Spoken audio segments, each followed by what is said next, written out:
আসসালামু আলাইকুম ওয়া রাহমাতুল্লাহি ওয়া বারাকাতুহু। আলহামদুলিল্লাহ ওয়াসসালাতু ওয়াসসালামু আলা রাসূলিল্লাহি আম্মা বা'দ। ফাআউযু বিল্লাহি মিনাশ শাইতানির রাজিম। আল্লাহ তাআলার কাছে কৃতজ্ঞতা আদায় করছি, রব্বুল আলামিন আমাদেরকে মাহে রমজানের এই বরকতময় সময় দান করেছেন এবং সেই সাথে রবের কাছে আমরা এই দোয়া করব, রব্বুল আলামিন যেন আমাদের সবাইকে তৌফিক দান করেন সময়গুলোকে কাজে লাগাবার। আল্লাহুম্মা আমিন। প্রিয় দর্শক, আপনারা দেখছেন যুগান্তর আয়োজিত ফ্রেশ ড্রিঙ্কিং ওয়াটার নিবেদিত রমজানের আলো। আলহামদুলিল্লাহ, প্রতিদিনই আমরা এই সময় আপনাদের সামনে উপস্থিত হয়ে থাকি এবং চেষ্টা করে থাকি রমজান সংশ্লিষ্ট পাশাপাশি আমাদের জীবন ঘনিষ্ঠ কোনো না কোনো বিষয় নিয়ে উপস্থাপন করবার, যাতে করে আমরা সবাই এই বিষয়গুলোকে অনুধাবন করে সতর্ক হয়ে জীবনযাপন করতে পারি এবং দুনিয়া এবং আখিরাতে সফল হতে পারি। সেই আলোকে আমি আজকে একটা টপিকে আলোচনা করব, একটু ভিন্ন ধারার বিষয়। সেটা হলো যে একজন মানুষ তিনি আমল করবেন, আমল করার পরেও তিনি জান্নাতে যেতে পারবেন না। জান্নাতে যেতে গিয়ে তিনি বাধার সম্মুখীন হবেন। কি অবাক হচ্ছেন, তাই না? আসলেই ঘটনাটা এমনই ঘটবে। কারা তারা?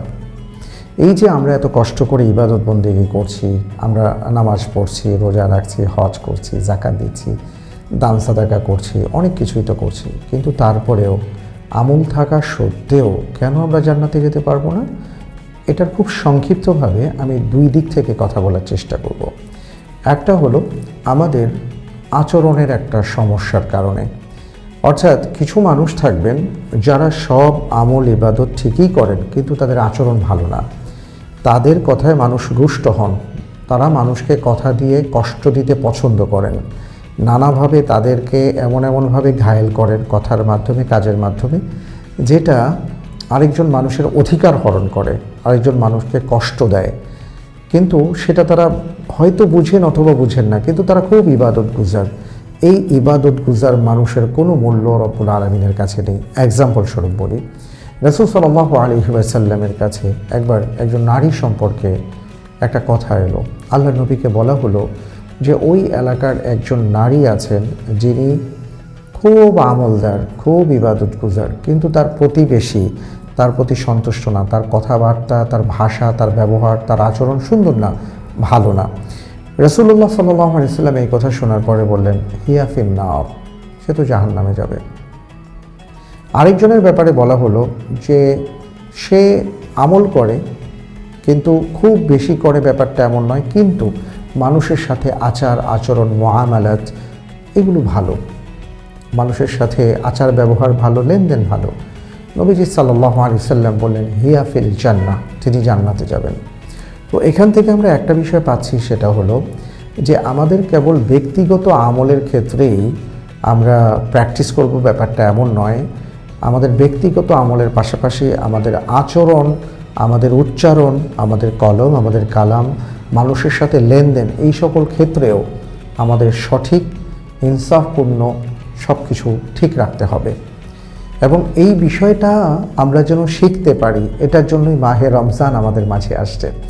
যেমন ধরুন, রমজানের মধ্যে আমাদেরকে বলা হয়েছে যে আমরা যেন কারো সাথে গায়ে পড়ে ঝগড়া, কেউ আমার সাথে ঝগড়া বাঁধাচ্ছে, আমি যেন তাকে বলি যে ভাই আমি রোজাদার, আমি যেন তার সাথে ঝগড়ার প্রতি উত্তর না করি, মারামারিতে লিপ্ত না হই। অর্থাৎ বিষয়টা দেখুন যে কেউ ঝগড়া করলে তুমি উত্তর দিও না, তুমি বরং তাকে বলো ভাই আমি রোজাদার। আরেক জায়গায় বলা হয়েছে যে একজন মানুষ তিনি রোজা রেখেছেন কিন্তু তার চোখের রোজা তিনি রাখতে পারেননি, তিনি তার ভাষার রোজা রাখতে পারেননি, তিনি তার চিন্তার রোজা রাখতে পারেননি, তাহলে তিনি প্রকৃত রোজাদার হতে পারলেন না। তার মানে হলো আপনাকে সব দিক থেকেই আপনার ধৈর্যের পরীক্ষায় উত্তীর্ণ হতে হবে এবং সর্বক্ষেত্রেই আপনাকে যে সীমারেখা, সেই সীমারেখা মেনে চলে আপনাকে ওই সীমার মধ্যে সীমাবদ্ধ থাকতে হবে। এই রোজা আমাদেরকে এটা শিক্ষা দেয়। দ্বিতীয় যে ব্যাপারটি বলবো যে অনেকে আমল করার পরেও কেন জান্নাতে যেতে পারবে না, সেটা হলো আমল করেছে ঠিকই কিন্তু দেখা গেছে সেই আমলের মধ্যে তার শিরিক ঢুকেছিল, অথবা সে আমল হিসেবে অনেক কিছুই করেছে কিন্তু দেখা গেল সেগুলো আসলে আমলই ছিল না, সেগুলো বিদআত ছিল। নবীজি সাল্লাল্লাহু আলাইহি ওয়াসাল্লাম কখনো করেননি, সাহাবাই কেরাম করেননি, কিন্তু সে এটা আমল হিসাবে, ইবাদত হিসাবে গণ্য করে সেটা করে গেছে। উনি ভেবেছেন যে বিশাল কিছু করেছেন, কিন্তু কিয়ামতের ময়দানে দেখবেন যে ঝুড়ি দিয়ে তিনি উঠেছেন, এটা তলাবিহীন ঝুড়ির ভিতরে কিছুই নেই। এটা হলো আরেকটা বিষয়। আরেকটা বিষয় হলো যেটা গুরুত্বপূর্ণ, সেটা হলো যে মানুষের অধিকার নষ্ট করা। দুনিয়ার জীবনে কেউ কারো অধিকার নষ্ট করলো, 10 টাকা, 20 টাকা, 100 টাকা, 1 কোটি টাকা, 100 কোটি টাকা মেরে ফেললো। অথবা মনে করেন আমাদের দেশের ক্ষেত্রে অনেক সময় আমরা দেখি না যে দেশের সম্পদ নিজের মনে করে লাখ লাখ কোটি টাকা অনেকে নিয়ে যান, আবার অনেকে গ্যাস চুরি করেন, বিদ্যুৎ চুরি করেন। কতভাবে আমাদের সিন্ডিকেট তৈরি হয়ে গেছে, সিস্টেম লসের মাধ্যমে অনেকভাবেই অনেকে সম্পদ আহরণ করেন। 18 কোটি মানুষের সম্পদ নিয়ে যান। তারা হয়তো ভাবছেন আমি তো রোজা রাখি, আমি তো হজ করি, আমি তো জাকাত দিই, আমি তো খুব আল্লাহওয়ালা, আমি তো নামাজ পড়ি। রিটায়ার্ড লাইফের পরে এসে তো বিশাল বড় বুজুর্গ হয়ে যান। আছেন ইল্লা মাশাআল্লাহ, ব্যক্তিগতভাবে অনেকে খুব ভালো আছেন, কিন্তু এমন অনেকের জীবন এই রকম। তাদের ক্ষেত্রে আমি একটা সতর্কবার্তা বলতে চাই ভাই হিসেবে, দিনী ভাই বোন হিসেবে। সেটা হলো হাদিসের মধ্যে এসে রাসূল সাল্লাল্লাহু আলাইহি ওয়াসাল্লাম বলেছেন, আতা'লামুনা মানিল মুফলিস, তোমরা কি জানো দেউলিয়া কারা? সাহাবায়ে কেরাম আজমাইন বললেন, যার কাছে কোনো দিনার থাকে না, দিরহাম থাকে না, সেও তো দেউলিয়া। নবীজি সাল্লাল্লাহু আলাইহি ওয়াসাল্লাম বললেন, না, আসল দেউলিয়া হলো সেই ব্যক্তি যে কিয়ামতের ময়দানে উঠবে অনেক আমল নিয়ে। সে ভাববে যে আজকে তাকে জান্নাতে যাওয়ার ক্ষেত্রে আর কোনো বাধা কেউ দেবে না, তার পথ জান্নাতের দিকে এগিয়ে গেছে। সে কান্তারা নামক জায়গায় চলে আসবে, অর্থাৎ পুলসিরাত পার হয়ে কান্তারায় আসবে। এখানে আসার পর তাকে আটকে দেওয়া হবে, তাকে বলা হবে যে দাঁড়াও, তোমার সাথে কিছু মানুষের লেনদেন আছে। এক এক করে মানুষগুলো এসে বলবে, আমি তো তোমার কাছে এটা পেতাম, আমি তো তোমার কাছে ওটা পেতাম, দুনিয়ার জীবনে তো তুমি আমার এই হক নষ্ট করেছিলে। এবার সে তো হতাশ হয়ে পড়বে, অসহায় হয়ে পড়বে। রব্বুল আলামিনের পক্ষ থেকে বলা হবে যে তাই তো, ঘটনা যদি সত্য হয় তাই হয়েছে, তুমি এবার তাদের হক আদায় করো। সে বলবে, আল্লাহ, আমি তো আজকে হক আদায় করতে পারছি না, আমি কি দিব তাদেরকে, আমার কি দেবার আছে? তখন বলা হবে, তোমার আজকে কি আছে? নেক আমল ছাড়া কিছুই নেই। তখন তাকে বলা হবে, ঠিক আছে, যেহেতু তুমি তাদেরকে টাকা পয়সা মেরে খেয়েছো, তাদের সম্পদ আহরণ করেছো, কিছু দিতে পারছো না, তাহলে আজকে তোমার যা আছে সেটাই দিয়ে দাও, সেটা হলো তোমার নেক আমল দিয়ে দাও। একটা নেক আমলের জন্য মানুষ তার মা বাবা থেকে দেখেও না দেখার ভান করবে, সন্তানকে দেখেও সামনে না গিয়ে দূরে সরে যাবে, যাতে করে সে নেক আমল চেয়ে না বসে। অথচ এখানে এসে ধরা খেয়ে যাবে। তাকে বলা হবে, তোমার নেক আমল, তোমার সওয়াব যাদের অধিকার হরণ করেছিলে তাদেরকে দিয়ে দাও। আল্লাহ নবী বলেন যে ওই পর্যায়ে ওই লোকটি তার সওয়াবগুলো দিতে থাকবে। দিতে দিতে একটা পর্যায়ে এমন হবে যে সে নিঃস্ব হয়ে যাবে, আর মানুষগুলো এখনও তার লাইন শেষ হয়নি, অসংখ্য মানুষ দাঁড়িয়ে আছে। তখন তাদের যে বদ আমলগুলো ছিল এটা তার কাঁধে বহন করবে, এবং দেখা যাবে যে সকল মানুষের অধিকার হরণ করা হয়েছে তাদের অধিকার ফেরত দিয়ে সে নিঃস্ব অসহায় হয়ে রিক্ত হয়ে জাহান্নামে চলে গেছে, আর ওই মানুষগুলো জান্নাতে চলে গেছে। প্রিয় দর্শক, এটাই ছিল আজকের মূল কথা। আমল করে অনেকে জান্নাতে যেতে পারবে না, কারণ মানুষের অধিকার যদি সংরক্ষণ না করে আল্লাহ তাআলা তাকে ক্ষমা করবেন না। আমি আপনি আল্লাহর ইবাদত করিনি, আল্লাহ তাআলা চাইলে ক্ষমা করে দিবেন, কিন্তু আমি কোনো বান্দার অধিকার নষ্ট করেছি, আল্লাহ সেটা ক্ষমা করবেন না, ওটা বান্দার হাতে দিয়ে দিয়েছেন। তাই আসুন আমরা সিয়ামের মধ্যে যে শিক্ষাগুলো লাভ করছি তার মধ্যে অন্যতম একটি হলো মানুষের অধিকারে সচেতন হওয়া, তার অধিকার নষ্ট না করা। সেই ব্যাপারে আমরা আরও বেশি যত্নবান হই, সতর্ক হই। আল্লাহ তাআলা আমাদের সেই তৌফিক দান করুন, আমিন। আজকের পর্বে আমি আজকে তারাবি নিয়ে যে কথাটা বলবো, গতকালকের তারাবিতে অর্থাৎ 10ম তারাবিতে আমরা 13তম পারা পড়েছিলাম, যেখানে সূরা ইউসুফের 53 নম্বর আয়াত থেকে সূরা ইউসুফ শেষ হয়েছে এবং সূরা ইব্রাহিমও শেষ হয়েছে। সেখানে অনেক গুরুত্বপূর্ণ অসাধারণ ঘটনা আছে হযরত ইউসুফ আলাইহিস সালাম সম্পর্কে, একেবারে সূচনা থেকে সমাপ্তি পর্যন্ত। আমরা সেদিকে যেতে পারবো না, সময় নেই, শুধু একটা কথা বলি।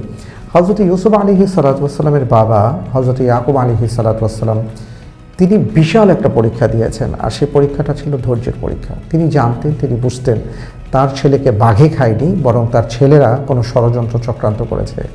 কিন্তু তিনি কাউকে কিছু না বলে বলেছেন, দুই জায়গায় আসছে। একটা হলো তিনি বলেছেন, ফাসবরুন জামিল আসাল্লাহু আইয়াতিয়ানি বিহিম জামিআ, আমি ধৈর্য ধারণ করব আল্লাহর উপর, আমি আশা করি আল্লাহ তাআলা সবাইকে নিয়ে আবার আমার কাছে ফেরত দেবেন। আরেক জায়গায় বলেছেন, ইন্নামা আশকু বাসি ওয়া হুজনি ইলাল্লাহ, আমার দুঃখের কথা, আমার বেদনার কথা আমি একমাত্র আল্লাহ তাআলাকেই বলবো, আর কাউকে বলবো না। এখান থেকে যে শিক্ষাটা নেব সেটা হলো, আপনার আমার জীবনে অনেক দুঃখ আসবে, কষ্ট আসবে, বেদনা আসবে, অন্ধকার আসবে। এই সব কিছু একজনের সাথেই আমরা শেয়ার করব। তিনি হলেন আমাদের মালিক, আমাদের রব, আল্লাহ সুবহানাহু ওয়া তাআলা। রাসূল সাল্লাল্লাহু আলাইহি সাল্লাম বলেছেন, তোমার জুতার ফিতা যদি ছিঁড়ে যায় সেটাও তুমি আল্লাহর কাছ থেকে চেয়ে নাও। সুতরাং প্রিয় দর্শক, দোয়া কবুলের সময় চলছে। প্রতিটি মুহূর্ত আপনার আমার দোয়া আল্লাহ কবুল করবেন। তাই আসুন, আমাদের কার কি দরকার আল্লাহ রব্বুল আলামিনকে বলি, আমরা ধৈর্য ধারণ করি। ইনশাআল্লাহ রব্বুল আলামিন আমাদেরকে এত বেশি দেবেন, আমরা আনন্দিত হয়ে যাব। আল্লাহ তাআলার কাছে দোয়া করি যে কথাগুলো বললাম আমি সহ আমাদের সবাইকে আমল করার তৌফিক দান করুন, আল্লাহুম্মা আমিন। এবার আমি আপনাদের কাছে যে প্রশ্নটি করতে চাই সেটা হলো, আমি বলেছিলাম যে একজন তিনি আল্লাহ তাআলার কাছে দোয়া করেছেন এবং ধৈর্য ধারণের কথা বলেছেন, তিনি কে ছিলেন? যদি আপনার উত্তরটা জানা থাকে অথবা না জানলে এই এপিসোড দেখে যদি জেনে নিতে পারেন তাহলে কমেন্ট বক্সে লিখে দিতে পারেন। আমরা লটারি করব, একজনকে বিজয়ী ঘোষণা করে তার জন্য যুগান্তরের পক্ষ থেকে উপহার পাঠাবো ইনশাআল্লাহ তাআলা। আমি একেবারে শেষ পর্যায়ে চলে এসেছি, বলে দিতে চাই আগামীকালকের কি পর্ব। আগামীকাল যে বিষয়টি নিয়ে কথা বলবো ইনশাআল্লাহ তা হলো, কি করে বুঝবেন যে আপনার রোজা আল্লাহর দরবারে কবুল হচ্ছে। মাশাআল্লাহ, খুব অসাধারণ একটা টপিক। আমি অগ্রিম দেখার আমন্ত্রণ জানালাম আপনাদেরকে। আমাদের এই এপিসোড দেখার জন্য আপনারা ভিজিট করতে পারেন যুগান্তরের ওয়েবসাইট, এছাড়াও দেখতে পারেন আমাদের ফেসবুক অথবা ইউটিউব চ্যানেল। আজ তাহলে এ পর্যন্ত, আবার ইনশাআল্লাহ তাআলা আগামীকাল দেখা হবে। আল্লাহ হাফেজ, আসসালামু আলাইকুম ওয়া রাহমাতুল্লাহি ওয়া বারাকাতুহু।